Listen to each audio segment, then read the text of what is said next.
Une carte heuristique, du grec ancien euriko signifiant trouver, présente de façon imagée un fonctionnement mental. C'est une représentation de la pensée.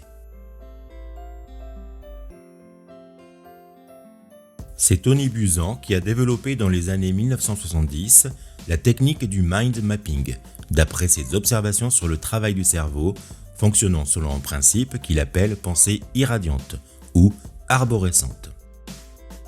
On doit la traduction par carte heuristique à la linguiste Hélène Trocmé-Fabre. L'appellation carte heuristique indique parfaitement la double fonction de cet outil, pour réfléchir, pour trouver des idées. La carte heuristique appelle réflexion et construction, ou reconstruction. Elle est un outil pédagogique propre à différents apprentissages. La carte mentale peut servir à l'enseignant pour synthétiser une notion de manière graphique, en fin d'année ou de séquence.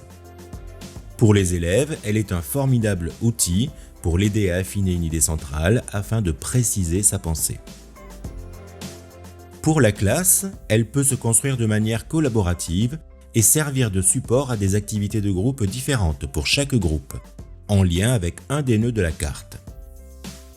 Les élèves visualisent alors qu'ils participent tous au même projet. Sur Néo, rendez-vous dans vos applications en cliquant soit sur le damier ici, plus, soit directement ici si vous avez activé le widget. Puis sélectionnez Carte mentale. Vous retrouvez vos créations ici et pour créer une nouvelle carte mentale, vous cliquez sur le bouton Créer une carte mentale que l'on va nommer. On enregistre. Votre carte mentale se retrouve ici. Un clic pour l'ouvrir. Vous avez l'idée centrale qui apparaît, qui reprend le titre de la carte mentale, mais que vous pouvez modifier si vous le désirez. Tous les outils se trouvent ici dans ce menu, notamment ceux pour ajouter ou supprimer des nœuds. Il suffit ensuite de venir modifier, en double-cliquant, l'intérieur du nœud.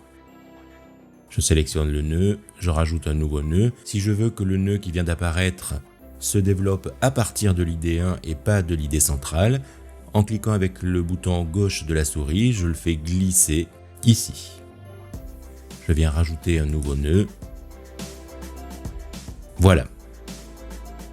Je peux très bien venir rajouter en cliquant sur le premier un nouveau nœud à nouveau et c'est reparti pour d'autres nœuds que je peux déplacer comme je le souhaite.